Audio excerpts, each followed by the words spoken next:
Hi, welcome to your channel. Today is the second day of the 13th chapter, that is how to think like a leader. Let's start. Leadership rule number 2. Think, what is the human way to handle this? People use different approaches to leadership situations. One approach is to assume the position of a dictator. The dictator makes all the decisions without consulting those affected.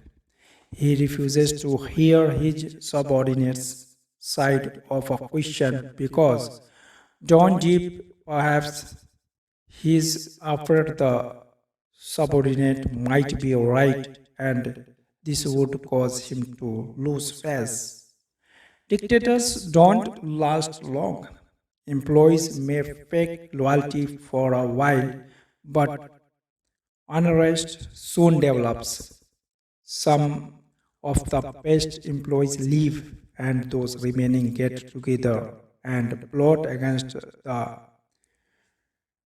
tyrant. tyrant. The result is that the organization ceases to function smoothly. This puts the dictator in bad light with his superior.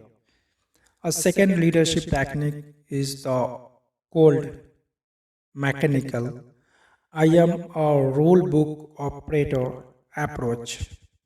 The fellow using this approach handles everything exactly according to the book. He doesn't recognize that every rule or policy or plan is only a guide for the usual cases. This would be leader treats human being as a machine. And of all things people don't like, perhaps the most disliked is being treated like a machine. The cold impersonal efficiency expert is not an ideal. The machines that work for him develop only part of their energy. Persons who rise to tremendous leadership heights use a third approach that we'll call being human. Several years ago, I worked closely with John S., who is an executive in the engineering development section for a large aluminum manufacturer. John had mastered the be human approach and was enjoying its rewards. In dozens of little ways, John made his actions say, "You are a human being. I respect you. I am here to help you in every way I can." When an individual from another city joined his department, John went to considerable personal inconvenience to help him find suitable housing. Working through his secretary and two other women employees, he set up office birthday parties for each member of the staff. The 30 minutes or so required for this little affair was not a cost, rather, it was an investment in getting loyalty and output. When he learned that one of his staff members belonged to a majority faith, John called him in and explained that he would arrange for him to observe his religious holidays, which don't coincide with the more common holidays. When an employee or someone in the employee's family was ill, John remembered. He took time to compliment his staff individually for their of the job accomplishments. But the largest evidence of John's pre-human philosophy showed up in the way he handled a dismissal problem. One of the employees who had been hired by John's predecessor simply lacked the aptitude and interest for the work involved. John handled the problem magnificently. He did not use the conventional procedure of calling the employee into his office, giving him first the bad news and then second 15 or 30 days to move out. Instead, he did two usual things. First, he explained why it would be to the employee's personal advantage to find a new situation where his aptitudes and interest would be more useful. He worked with the employee and put him in touch with a reputable vocational guidance consultant. Next, he did something else above and beyond the call of duty. He helped the employee find a new job by setting up interviews with executives in other companies where the employee's skills were needed. In just 18 days after the dismissal conference, the employee was relocated in a very promising situation. This dismissal procedure intrigued me, so I asked John to explain his thinking behind it. He explained it this way: there's an old maxim I have formed and held in my mind. He began, whoever is under a man's power is under his protection too. We never should have had this man in the first place because he is not cut out for this kind of work. But since we did, the least I could do was help him to relocate. Anybody, John continued, can hire a man, but the test of leadership is how one handles the dismissal. By helping that employee relocate before he left us, built up a feeling of job security in everyone in my department. I let them know by example that no one gets dumped on the street as long as I am here. Make no mistake, John's Be Human brand of leadership paid off. There were no secret gossip sessions about John. He received unquestioned loyalty and support. He had maximum job security because he gave maximum job security to his subordinates. For about 15 years, I have been close to a fellow I'll call Bob W. Bob is in his late 50s now. He came up the hard way with a hit or miss sort of education and no money. Bob found himself out of work in 1931, but he's always been a scrambler, not one to be idle. Bob started and Bob started an upholstery shop in his garage. Thanks to his untiring efforts, the business grew, and today it's modern furniture manufacturing plant with over 300 employees. Today, Bob is a millionaire. Money and material things have ceased to be a concern. But Bob is rich in other ways too. He is a millionaire in friends, contentment, and satisfaction. Of Bob's many fine qualities, his tremendous desire to help other people stands out. Bob is human and he is a specialist in treating others the way human beings want to be treated. One day, Bob and I were discussing the matter of criticizing people. Bob's human way for doing it is a master formula.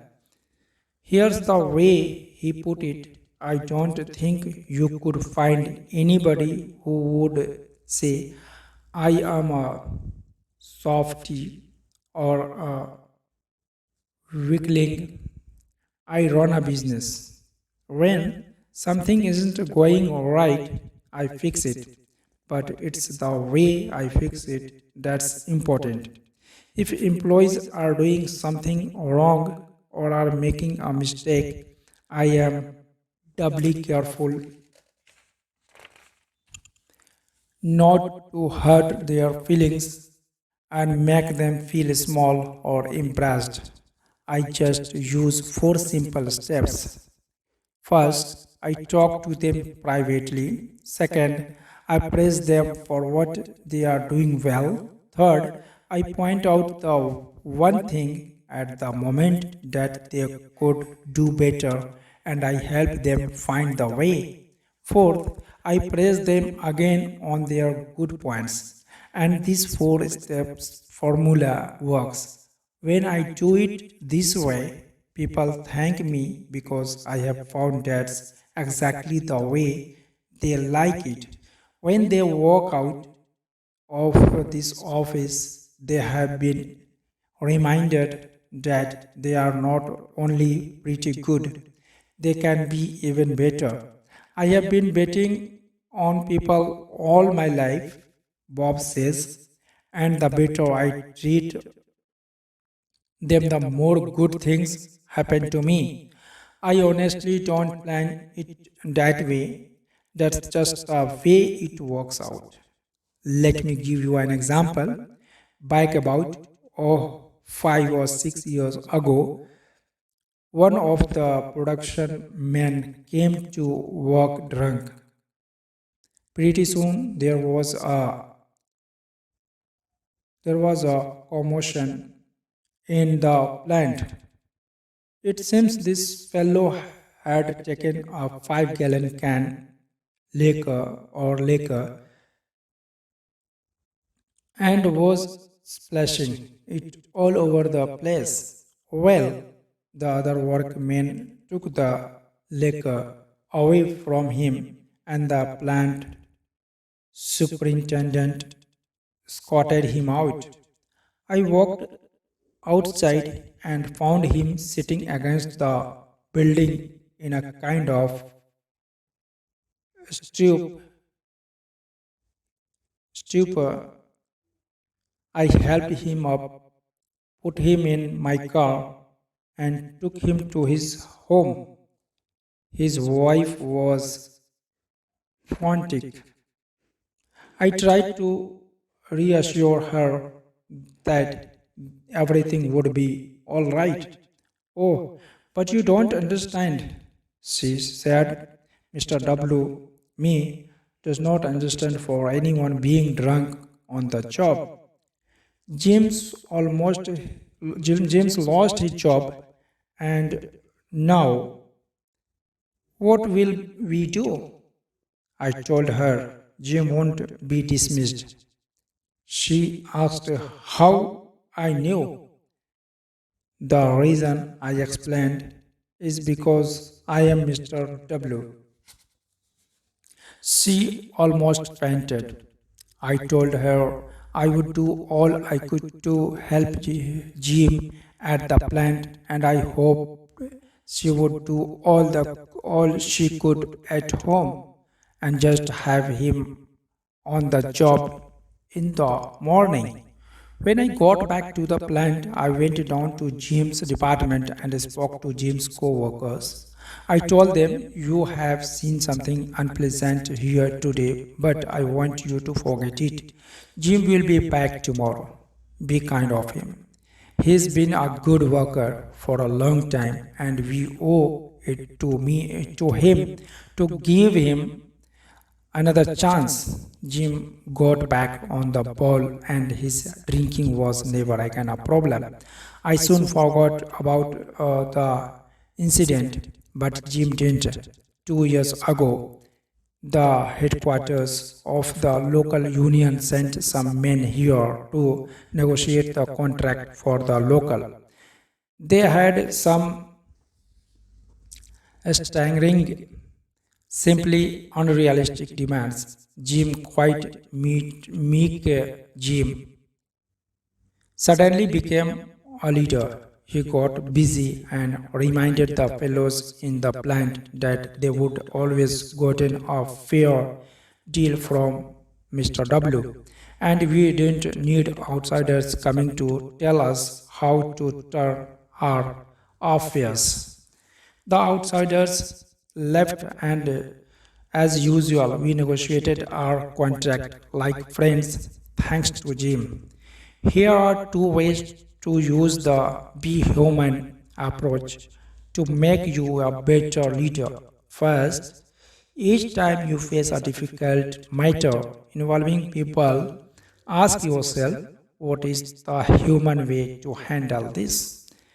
Ponder over this question when there is a disagreement among your subordinates or when an employee creates a problem. Remember Bob W's formula for helping others correct their mistakes. Avoid sarcasm, avoid being cynical, avoid taking people down a peg or two, avoid putting others in their place. Ask, what is the human way to deal with people? It always pays, sometimes sooner, sometimes later, but it always pays. A second way to profit from the be human rule is to let your action show you put people first. Show interest in your subordinates of the job accomplishments. Treat everyone with dignity. Remind yourself that the primary purpose in life is to enjoy it. As a general rule, the more interest you show in a person, the more he will produce for you, and his production is what carries you forward to greater and greater success. Praise your subordinates to your superior by putting in plugs for them at every opportunity. It's an old American custom to admire the fellow who is on the side of the little man. Your subordinates will appreciate your plugs, and their loyalty to you will grow.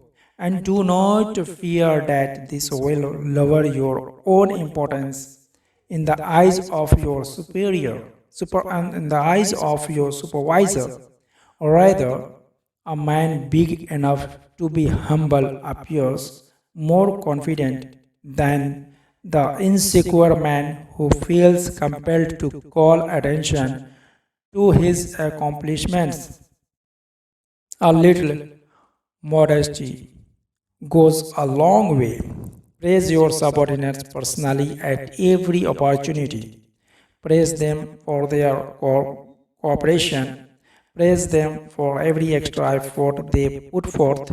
Praise is the greatest single incentive you can give people, and it costs you nothing. Besides, a right in vote has often overthrown a powerful non candidate. You never know when your subordinates can do you a turn by coming to your defense. Practice praising people. Rub people the right way. Be human. Okay, we will start the leadership rule number 3 in the next session. If you are new on the channel, subscribe the channel and press bell icon so that you will get notification about the new video upload.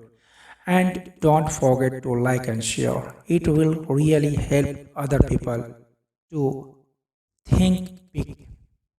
Thank you so much